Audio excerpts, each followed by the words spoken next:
If you were arrested for domestic violence and you have a court date coming up, you're probably wondering, what can I expect to have happen next? And in this video, I'm going to be explaining exactly that to you. My name is Veronica. I'm a domestic violence defense attorney here in California, and I help people put their cases behind them so that they can enjoy their lives and their freedom.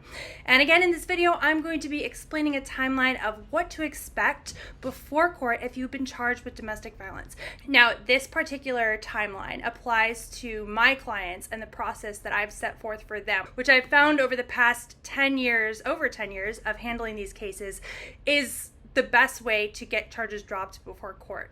But even if you are not one of my clients, this will give you a better overview of what to expect on your first court date and what to expect in the interim. So first of all, if you were arrested for domestic violence and you have court coming up, you have not been to court yet for the first time, then what you may not know is that when you get arrested, when you bond out and you get a court date, criminal charges have actually not been filed against you, at least not yet.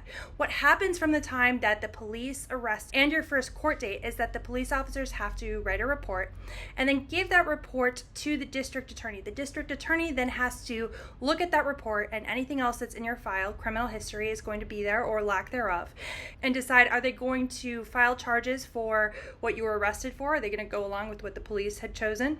Are they going to file more serious charges? That's rare in domestic violence cases, but it could happen, especially if you do have domestic violence history already. Are they going to file less serious charges? Or are they going to drop the whole thing altogether? Obviously, if you're watching this video, you are probably hoping that the last one is what is going to happen. And for my clients, what I want to do is make sure that we have the best possible chance of getting those charges dropped before court by proactively contacting the DA myself to make sure that the DA knows that, number one, that they have an attorney. Generally, people who hire an attorney aren't just going to take the very first possible deal. If there's something wrong with the way that you were arrested or the evidence against you, the attorney is going to point that out. It's not going to be necessarily an easy case where you have the public defender just having people take pleas on the very first court date. They also can find out all the good things about you and hardships that you've experienced. If you're thinking, I'm not a criminal, I have a good job, and I've never been arrested before, this case was crazy, the police didn't even listen to my side of the story, this is made up, all of that, they don't know unless you have someone tell them. So I want to make sure that I tell them. So I want to make sure I have all the good things about my client, hardships that they've experienced. I also ask my clients to get character letters, people who know them, who know that they're a good person, who are willing to write a letter, basically to vouch for them. I want to make sure that I have all of that into the DA's file and contact the DA proactively before court. So what happens between the time that I contact the DA and the first court date? Sometimes it's going to be weeks. Sometimes it might even be a few months. What happens is that my office will keep checking in with the DA's office. We check once per week until the week before court, and at that point we're checking at least every other day to see if charges have been filed. Many times, especially in busy counties, the DAs are somewhat backed up with these cases, so they won't even review the file necessarily until right before court. We want to make sure that nothing gets lost in the shuffle with your case. And sometimes we're able to find out very quickly after contacting the DA that charges have been dropped. If that happens, obviously you want to know right away. You don't want to be sitting there for weeks or months anxious. Meanwhile, we could have just called and found out that, hey, the charges have already been dropped. So to make sure that you have peace of mind so that you can put your case behind you as quickly as possible, we will keep checking and we will keep updating you. Now, the day before court, the business day before court, we will check again if we haven't already received a result. And we give our clients then final instructions on what to expect. Sometimes we'll find out that, okay, they've finally reviewed this and they've agreed to drop the case. Great. So sometimes we'll find that out ahead of time, and if possible, we will avoid you going to court. Nobody wants to go to the criminal courthouse as a defendant ever. So if we can possibly avoid that, you missing work, you spending that time and having that anxiety, then we will do so. But if not, there are 4 options. Option number 1 is that they are still deciding. They may still be deciding, and they may actually still be deciding the day of court.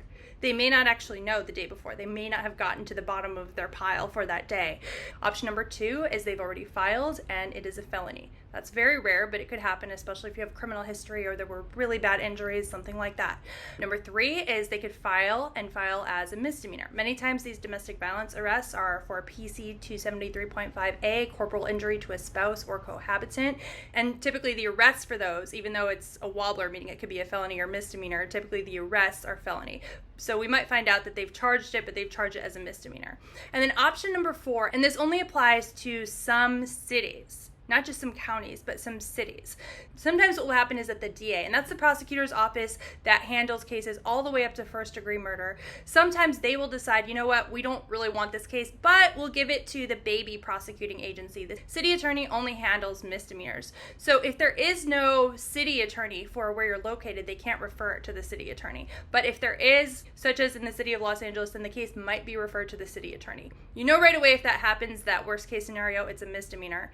And if it's been referred to the city attorney, we will also, that day before court, or earlier if we find out earlier, contact the city attorney and see if we can find out, are they filing charges or not? Will they set up, sometimes they'll set up like a phone meeting with a client to figure out if they're going to file charges. So if we haven't found out, if they're still deciding, we don't have an answer that the case is not going to be filed the day before court, then you have to show up at court. Now, sometimes on the first court date, and when I first had this happen to me for a case, I was shocked and annoyed, frankly, so you might be too. Sometimes we have to wait several hours to find out if they're going to file. At that point, usually we will tell the client that they can leave, and we will continue to contact the DA's office or the city attorney's office to try to get a result, and then let them know if we have to come back to court for court that day. And you may not actually find out that day. That's the other thing that's kind of crazy. If they don't get to it, they could still be deciding at the end of the day. That is rare. Generally, we will find out that day. Are they going to file charges or not? They don't want to have a huge backlog of these cases, so generally we will find out, and usually we don't have to wait for hours, but it is a possibility, so I'm just making sure that you are aware of that, especially if you're planning to get to work shortly after court. Okay, so if charges are filed, here's what to expect in a domestic violence case. First, we get a copy of the police report, and we're going to find out if they filed charges, if it's felony or misdemeanor.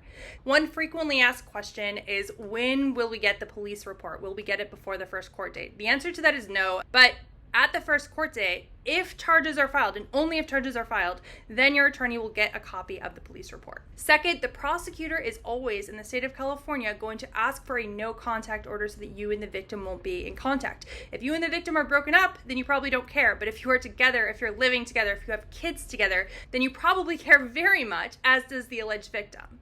When the prosecutor asks for a no contact order, what they're going to do, and this can be really upsetting to hear in court, especially when you haven't really had a chance to go through the police report yet. I mean, your attorney just got it maybe a few minutes before, is they will read the allegations from the police report to the judge in support of the restraining order. And the judge has to accept those allegations, the accusations against you, as true when making this decision. This doesn't mean that you're guilty. Also, it would be inappropriate for your defense attorney to attempt to contest those allegations at that point. There is no contesting them. They're simply allegations. The judge understands that, the prosecutor understands that, but if this is your first time in the process, you probably don't. Now, if the alleged victim is not there at court, then the restraining order is going to be granted. If they want it lifted later, they will have to come back to court on a different day and ask for it to be lifted. If the alleged victim is there and does not want the no contact order, then what the defense attorney can do, they can't contest the allegations, right? But they can make sure that the alleged victim has an opportunity to be heard. Because if you haven't noticed yet, the DA doesn't really care what the alleged victim wants. And the judge needs to hear 3 things from the alleged victim in court in order to consider either making this a level 1 protective order, which basically means peaceful contact is okay, you can still continue to live together, or potentially not ordering a protective order at all. And the 3 things that the judge needs to hear is that the alleged victim does not want a no contact order. Number 2, they are not afraid of you. And number 3, they would call 911 if any domestic violence were to happen in the future. The last one throws people because it sounds weird. It sounds like you're saying that you think that domestic violence will occur in the future and sort of admitting that it already occurred, which could be the complete opposite of what you want to convey to the court as the alleged victim if you want the charges dropped. But the judge has to hear that by statute. Now, sometimes the judge will hear from the alleged victim and will decide that they are going to put a protective order on the defendant, a no contact protective order. So what do you do in that situation? If the judge does that, typically what they're going to want to see is that the defendant has done some domestic violence classes. So if that happens, then I'll tell my client, take domestic violence classes, and at the next court date, we will have the alleged victim come again. We'll do the same thing again, and we will show the judge that you've been doing all of these classes. That is typically what they want to see in order to reduce the protective order so that you can still have peaceful contact. And then we will get another court date. There's another court date that's going to be set depending on which courthouse, which jurisdiction it is. It can be called a pretrial, a prelim setting, an EDP. Basically, all that is a status date, so that now your attorney has a chance to look through the police report, give you a copy, have you review the police report, talk about it together, and figure out, okay, what is the plan to get the best possible result in this case? But, okay, so that's all that happens if charges were filed, but let's say that charges are not filed and they are still deciding after that first court date. What I do is I will keep checking with the DA's office to see if I can find out if charges have been filed, if the case has been dropped. Because the earlier that we can find that out, obviously the better for you, because you're sitting there anxiously waiting. If the case was referred to the city attorney, then this means that we are going to continue checking with the city attorney, because there are basically 3 more options. One is that they'll file charges without having a phone meeting with us. We don't want that to happen. We want to encourage the phone meeting, so we make sure that we continue to follow up with them at least once a week. Number 2, they could decide that they are going to drop the case.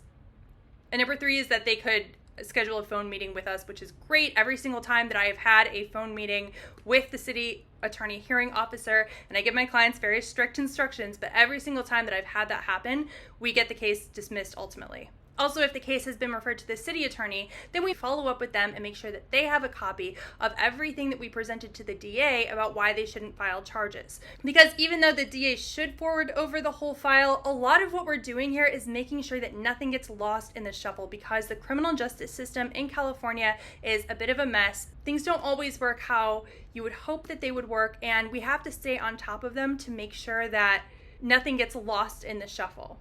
One question that clients have asked me and that I wondered when I first started doing this is by doing all this follow-up, are we poking the bear? Should we just not call it all and just hope for the best? The answer to that is no. First of all, if something gets lost in the shuffle, it's not going to be criminal charges that they wanted to file against you. It's going to be the good things for you. They have certain things that they care about, and it may not align with what you care about or what I as your attorney care about. So no, it does not hurt to poke the bear. And I've had cases where, because I'm following up with the DA's office so often, they know I'm on the case. There was a DA who was reviewing a case that had a really serious strangulation allegation in it. If there's a strangulation allegation, by the way, they are much more likely to file as a felony, and it would have ruined my client's life. But they knew that I was on it, and I caught the DA who was reviewing the file while she was on her lunch a few days before. She had been planning to file it, but because we were so on top of it, I was actually able to convince her to turn it over to the city attorney's office. I then called them, we bugged them, followed up with them, made sure that they had all the good things that we'd submitted to the DA, ultimately got a hearing scheduled, and then got the case dismissed. So it can have really positive results for you. And finally, I've seen cases where they do file charges against someone and they mail a letter. And sometimes it can be to an address that you've never lived at, that you have nothing to do with. But they mail a letter telling you to come to court on a certain date.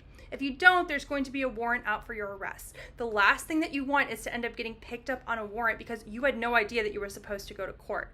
And if that happens, let's say that you posted bond originally and they didn't have an answer. They sent you a letter. You never received it and you didn't show up. By the time you find out about it, your bail may have been forfeited, meaning that if you paid $5,000 before, you had a $50,000 bond, you may now have to post bond again, or maybe initially you were released OR, meaning $0 bail. Now, because you failed to appear and the judge issued a warrant for your arrest on that date that they said that you were supposed to be there and you weren't, now if there's a warrant, there likely is a money bond attached to it, meaning that if that warrant is served on you, you'll have to pay in order to get out. So that is obviously a terrible thing that you definitely don't want to have happen. And when things get lost in the shuffle, it's something like that. That is something that hurts the defendant and definitely doesn't hurt the DA's office. They don't care. There's really no consequence to them. I hope you found this video helpful. If you do have a criminal case in California, feel free to give me a call. If it's a domestic violence case, it's really important to do that early, because sometimes people call me for their cases. The case has been filed. I find out the good things about them, hardships they've experienced. I look at the police report and I think, we could have gotten this dropped before court. This case should have been dropped before court, but they waited too long. Maybe they used the public defender or they used an attorney who doesn't do any of this stuff. Get an attorney early, have them do this process. And if you did find the video helpful, please don't forget to like, subscribe, and ring the bell.